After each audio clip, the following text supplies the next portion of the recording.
Hi, welcome back to the Be Limitless Podcast. I'm Vicky, and today's episode is called Meet Yourself in the Mirror, Cut the BS. This one is going to be honest, direct, and probably really uncomfortable, but it truly is absolutely necessary. Now, before we go any further, I really want to state that this is not about shame. This is not about beating yourself up. This is about radical ownership and radical compassion working together at the same time. You see, one of the most powerful lessons that I've learned in my many trips around the sun is the idea of looking your own truth in the face. No excuses, no masks, no filters, no stories, nothing. Just the complete, raw version of you, the real you, staring back in the mirror. And today we're going to talk about why confronting the real you is the most liberating thing you can ever do for yourself. Are you ready? Let's get started.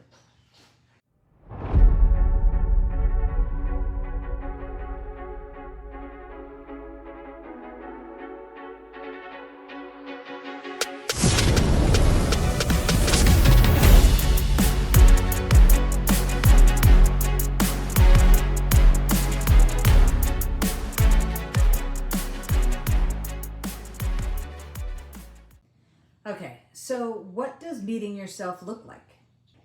Meeting yourself involves confronting yourself in the mirror because it's the one place that you stand every day and you can tell yourself the truth.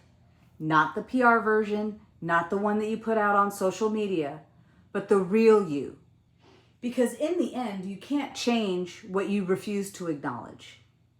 See, when you strip it all down, the mirror doesn't lie. Let's be real here. It shows all the hard questions.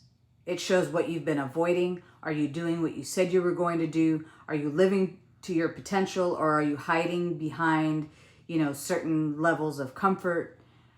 Are your habits aligning with who you said you wanted to be, or are they aligning with your excuses? This is where you have the opportunity to really be honest about your own patterns.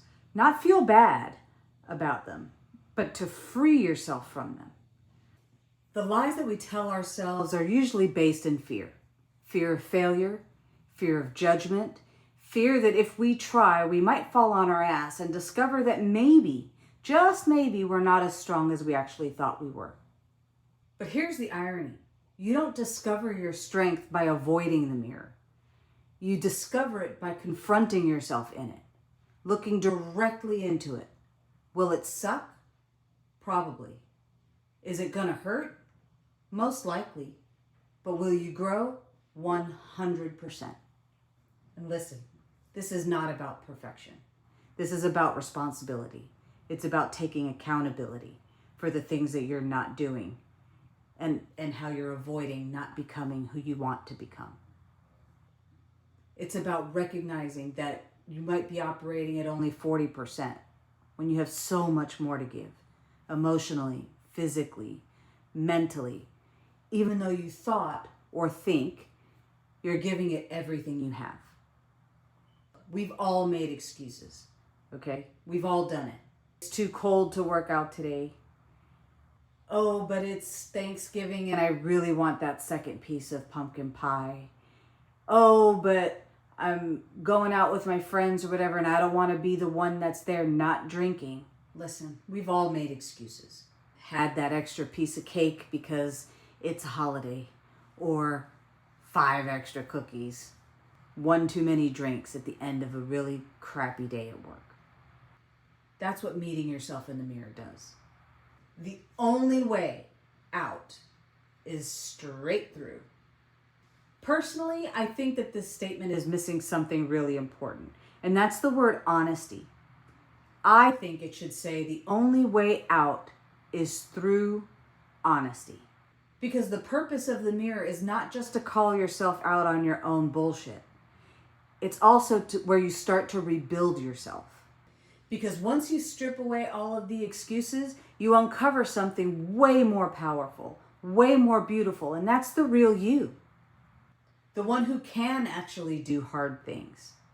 The one who has survived everything that life has thrown at them and is still standing. the one who is not finished yet. And this is where honesty becomes empowerment. It's where things like, I keep messing up, becomes, what did I learn from it? That's what I'm talking about. Honesty is not about tearing yourself down. It's about setting yourself free from the stories that have been holding you back, that you've created in your own mind surrounding the why you can't do something. I told myself years ago that I wanted to have my own business. I enjoyed the flexibility of working for myself and that type of stuff. I love the idea of helping people. I spun out on that for a long time and did all of the research. Excuse number one. Then I started telling myself that I didn't know if I could afford it. Excuse number two. Then I thought, well, I'm too old maybe to even try to do something like that. Excuse number three. At some point, you just kind of have to pull the trigger and kind of shift that perspective. And when I met myself back in the mirror again about what I wanted to do, what I wanted my future to look like, I had to make some hard decisions. And I just sat there and I said, you know what? I'm going to do one thing towards that. So I decided to go back to school and I got my PhD in functional medicine. I decided to take one more step on the nutrition side of things and start pursuing that. I decided that I wanted to get my message out there and try to talk to people and reach as many people as I could so that they didn't feel alone and feel limited by this concept that we somehow buy into, that we're too old for something or we're too fat for something or it's too late for something, and just to do it anyway. And it's just that one step. So here we are. Okay, so how do we do this thing, meeting ourselves in the mirror? Number one, stand in front of the mirror. Not kidding. Seriously, stand in front of the mirror every day. Just do it. Your brain will process the truth differently if you're looking at yourself in the eyes. The second thing is to call out your real patterns. Not your ideal versions of these things, but the real pattern. In the words of David Goggins, when you look in the mirror, that's the one person that you can't lie to. You can't say to yourself, well, everything's going really good when it's not. You can't say, I'm doing everything when you aren't. So don't be afraid to say the things that are true. If you procrastinate, say, I procrastinate. I'm not giving my health the attention that it needs, that it deserves. Things like that.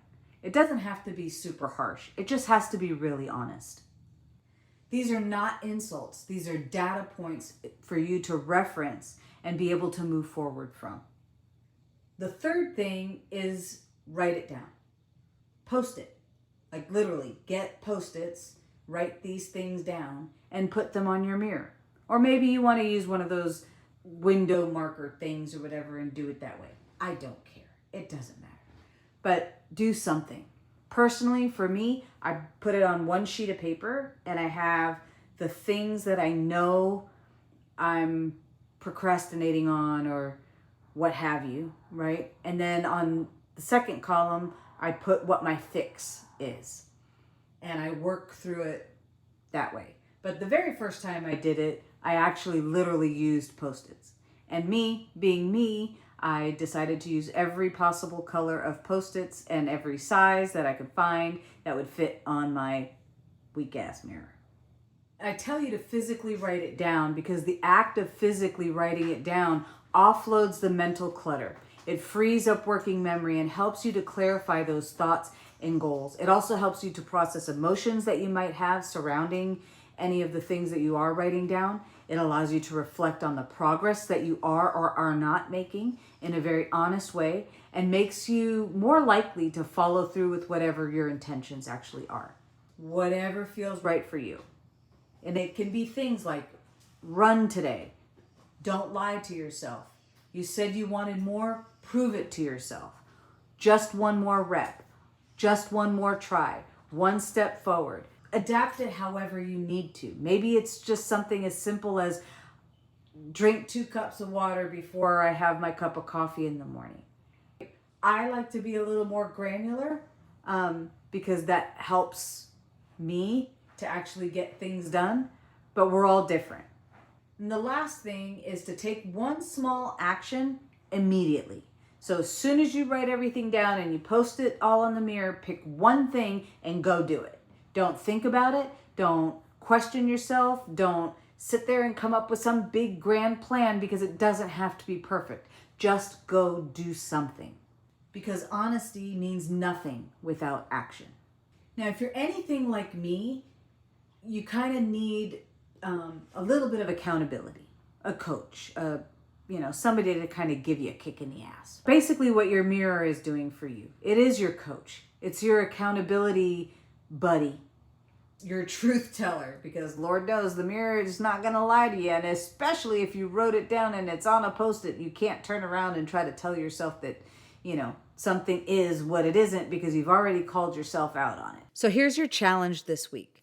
Tonight when you go to bed and brush your teeth, take 30 seconds and look at yourself in the mirror, dead straight in the eye, and ask yourself one question. What truth am I avoiding? Then tomorrow, when you wake up, after you get ready, do one thing that answers that question. One thing that's small and simple and actionable that you can do to move the needle forward. The mirror is your compass. It's not your enemy. So meet yourself in the mirror, cut the BS, and become the version of you that you've always wanted to become. And as always, be unbreakable, be limitless.